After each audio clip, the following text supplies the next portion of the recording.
आज महाराष्ट्रभरामध्ये एकच विषय चर्चेत आहे, तो म्हणजे मराठा आरक्षण आणि जरांगेंचं आंदोलन जे मुंबईमध्ये सुरू आहे। त्याच विषयीची पहिली मोठी बातमी। मुंबई पोलिसांनी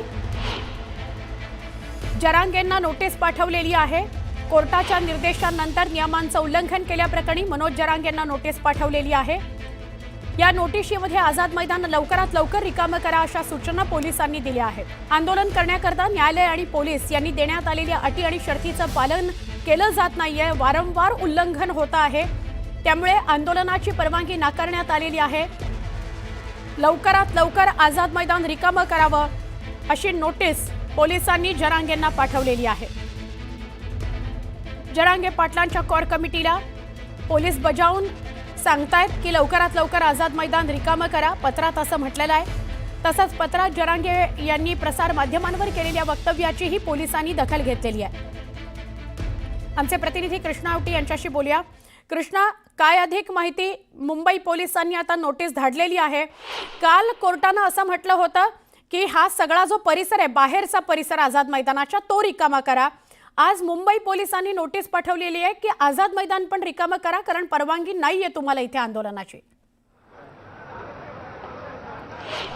नक्कीच आपण पाहू शकतो मनोज जरांगे पाटील यांनी जे आहे ते आंदोलनासाठी उच्च न्यायालयात देखील जे आहे ती धाव घेतली होती आणि त्यानंतर उच्च न्यायालयाने अटी शर्ती टाकत, प्रामुख्याने अटी शर्ती म्हणजे अगदी आपण पाहू शकतो आझाद मैदान येथे आंदोलन करते, मराठा आंदोलन करते, अगदी 5000ची संख्या असली पाहिजे अशा अटी जे आहे ते टाकण्यात आल्या आणि त्यानंतरच मोठ्या संख्येने मनोज जरांगे पाटील हे मुंबईत दाखल झालेले आहेत। आणि आपण पाहू शकतो अगदी आझाद मैदानच्या चारही बाजूने, चहू बाजूने जे आहे ते मोठ्या संख्येने मराठा आंदोलक दाखल झाले। अनेक ठिकाणी म्हणजे छत्रपती शिवाजी महाराज टर्मिनस स्थानकासमोर असेल, त्याचबरोबर महानगरपालिकेच्या समोर संपूर्ण वाहनांनी जे आहे ते अगदी ट्रक असतील की या मोठ्या संख्येने महाराष्ट्राच्या कानाकोपऱ्यातून मराठा आंदोलक दाखल झाले। या संपूर्ण परिसरात चक्काजाम झालेला आपल्याला पाहायला मिळालं आणि त्यानंतरच एकंदरीत ज्या अटी शर्ती ज्या उच्च न्यायालयाकडून देण्यात आल्या होत्या त्या देखील जे आहे ते त्याचं पालन करण्यात नाही आलेलं असं जे आहे मुंबई पोलिसांकडून सांगण्यात आलं। आणि कालच जी आहे ती सुनावणी देखील उच्च न्यायालयात पार पडली। या सुनावणी देखील पाहायला गेलं तर प्रामुख्याने याचिकाकर्त्यांकडून जी आझाद मैदानच्या परिसरात असेल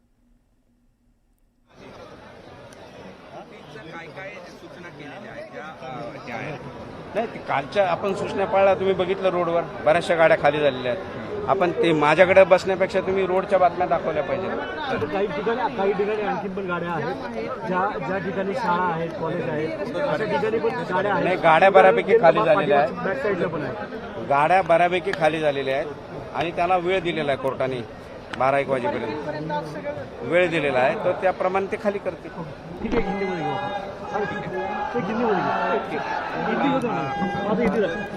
इंद्रजीत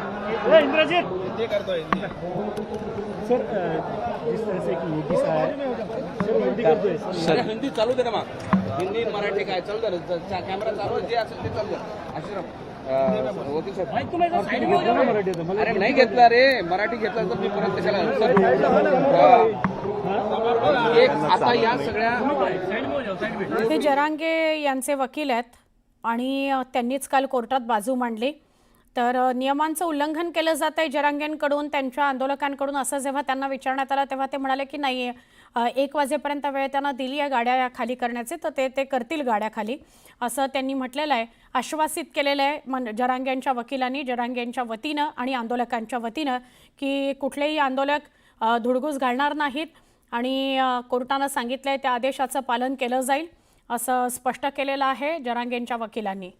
एका बाजूला दृश्य, एरियल दृश्य, ड्रोनच्या माध्यमातून घेतलेली दृश्य, आझाद मैदान आत्ता कसं दिसतंय आणि आझाद मैदानाच्या बाहेरचा परिसर आत्ता कसा दिसतोय, कसा तो गर्दीनं फुलून गेलेला आहे आंदोलकांच्या, असं आपण बघतो आहोत। ड्रोनच्या माध्यमातून घेतलेली दृश्य एका बाजूला, दुसरीकडे जरांगे आपल्याला दिसत आहेत। जरांगे जिथे आंदोलन सुरू आहे तिथे बसलेले आहेत। काल तर ते पूर्ण दिवसात उठूनही बसू शकत नव्हते, आज ते थोडे उठून बसलेले दिसत आहेत आपल्याला। कालपासून त्यांनी पाणी त्यागलेलं आहे, पण सोमवार आणि मंगळवार अशा 2च दिवसांची मुदत त्यांना आंदोलनाची दिली गेलेली होती। मंगळवार संध्याकाळी त्यांनी आझाद मैदान रिकामं करायचं होतं। दरम्यान मंत्रिमंडळ उपसमितीची पुन्हा बैठक होते। आज ही बैठक होणार आहे विखे पाटलांच्या घरी, त्यांच्या शासकीय निवासस्थानी बैठक होणार आहे। राधाकृष्ण विखे पाटील हे या मंत्रिमंडळ उपसमितीचे मराठा उपसमितीचे अध्यक्ष आहेत, त्यामुळे त्यांच्या उपस्थितीत ही बैठक होईल.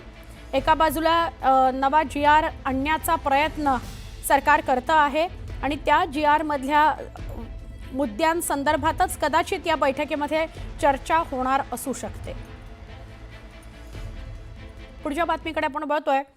मराठा आंदोलन हे महाराष्ट्रभरातून आता अजून मुंबईमध्ये येतील असं बोललं जात होतं. आजचा या जरांगेंच्या आंदोलनाचा 5वा दिवस आहे. जरांगे यांनी कालपासून पाणी पण सोडलेलं आहे. आरक्षणाच्या मागणीवरून मनोज जरांगे आक्रमक पवित्रा घेताना दिसत आहेत. ओबीसीतून आरक्षण घेतल्याशिवाय मुंबई सोडणारच नाही अशी भूमिका अशी घोषणा जरांगेंनी करून टाकलेली आहे. सोमवारी जरांगेंच्या उपोषणासंदर्भात अत्यंत महत्त्वाची सुनावणी पार पडली. त्यामुळे उपोषणाच्या 5व्या दिवशी आता आंदोलक अधिक आक्रमक होण्याची दाट शक्यता व्यक्त होते. त्यामुळे मोठ्या प्रमाणात पोलीस बंदोबस्त तैनात करण्यात आलेला आहे. आमचे प्रतिनिधी सुमित सावंत यांना आपण अधिक विचारूया. सुमित, काय नेमकं सांगाल? आता म्हणजे एका बाजूला कोर्टानं काल सांगितलंय की बाहेरचा जो सगळा परिसर आहे तो रिकामा करा आणि वाहतूक सुरळीत होऊ द्या, स्टेशनचा सुद्धा परिसर, आणि आता तर मुंबई पोलिसांनी आझाद मैदान सुद्धा रिकामा करा असं सांगितलंय जरांगेंना. काय सांगा? कोर्टानं त्यांच्या आदेशामध्ये स्पष्टपणे म्हटलेलं आहे, अटी शर्तींप्रमाणेच तुम्ही आंदोलन करायला हवंय. 5,000ची सगळी हे असेल म्हणजे 5,000 लोक आझाद मैदानात जर थांबू शकतील तर तेवढ्याच सगळ्या मंडळींनी इथे थांबायला हवंय. पण त्यासाठी परवानगी रात्री उशिरा करण्यात आली. परवानगी उशिरा करताना काही नियम आणि अटी देखील सांगितल्या गेल्या. त्यानुसार जर तुम्ही केलं तर तुम्हाला परवानगी मिळेल. पण पोलिसांनी ती परवानगी नाकारली. रात्री उशिरा जेव्हा अर्ज केला त्यानंतर नाकारली. मी तुम्हाला दृश्य दाखवतो, पण त्याआधी जरांगे पाटील यांच्यासारखे दिसणारे किसम या आंदोलनात सहभागी झाले. काय नाव तुमचं? नमस्कार, मी हनुमंत घाईटिळक, काळेगाव, तालुका बार्शी, जिल्हा सोलापूरहून आलेलो आहे. आंदोलनाच्या पहिल्या दिवसापासून आहे ना आजपर्यंत जोपर्यंत आंदोलन जेवढे आहेत ना तोपर्यंत दादा सोबत आहे. आणि मुंबई हायकोर्टाला मराठा समाजाच्या वतीने आमची एक विनंती आहे की आम्हाला मुदतवाढ द्यावी. पण आता मुदतवाढ दिलेली नाहीये. जरांगेंना सांगितलंय की दुपारपर्यंत तुम्ही मैदान खाली करा, आंदोलन करता येणार नाही. जर आंदोलन करता येणार नाही अशी कोर्टाची जर तुमची हे असेल तर आम्हाला गावाकडे नो एंट्रीचा बोर्ड आहे. आम्हाला गावाकडे येऊ नका म्हणते. आम्हाला नो एंट्रीचा बोर्ड गावाकडे यायला लावलेला. आम्ही जायचं कुठं? मग एक तर समुद्रामध्ये उड्या टाकून आत्महत्या करावं लागला आम्हाला मराठा समाजाला. जर का जरांगे पाटलांनी आवाहन केलं की सगळ्या मराठा बांधवांनी पुन्हा माघारी फिरा तर? नाही, पाटील तसे म्हणू शकणार नाही ना. पाटील म्हणू शकणार नाही. पाटील एकदा पाऊल उचललेला माघारी घेत नाहीत. दादा म्हणते जरांगे पाटीलला. तर हे आंदोलकांच्या सगळ्या भूमिका आता मी तुम्हाला दाखवतो. हा सेल्फी पॉईंट आहे सगळा, आणि सेल्फी पॉईंटवरती सगळे मराठा बांधव येत होते. त्यांना पोलिसांनी आता इथून खाली उतरवलेलं आहे. पोलीस स्वतः इथे तैनात आहेत.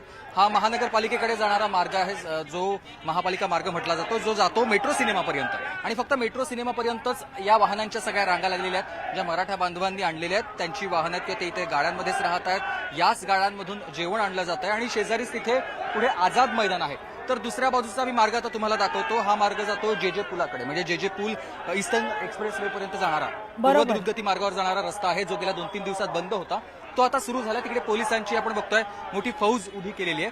पोलिसांनी हळूहळू बॅरिकेड्स त्यांचे आणखी पुढे आणलेले आहेत. कुंपण मागे आणलं जाते जेणेकरून रस्ता आणखी मोठा होईल किंवा वाहनांची ये जा अगदी सोपी होईल. दुसरं महानगरपालिकेचे कर्मचारी देखील आपण बघतोय रस्त्यावर उतरलेले आहेत. त्यांच्याकडून साफसफाईला, स्वच्छतेला इकडे सुरुवात झालेली आहे. सुमित, मला एक विचारायचं होतं. आत्ता तुमच्या दृश्यांमध्ये गाड्या दिसत होत्या, मराठा आंदोलकांच्या गाड्या अजूनही तिथेच आहेत. पण कोर्टानं तर हे स्पष्ट केलंय की आज दुपारपर्यंत तुम्ही त्या गाड्या वाशीला हलवा. आणि त्यांचे वकील सुद्धा काही क्षणापूर्वी हेच सांगत होते माध्यमांना की गाड्या हटवलेल्या आहेत, पण गाड्या तर दिसत आहेत. बरोबर आहे, कारण काय झालं आता बऱ्याच लोकांना या सगळ्या संदर्भातली माहिती पोहोचली नाही. कारण आत्ताच आपण जेव्हा एक प्रतिक्रिया घेतली त्यांनी सांगताना सांगितलं की जरांगे पाटील असं म्हणणारच नाहीत किंवा माघार घेणारच नाही.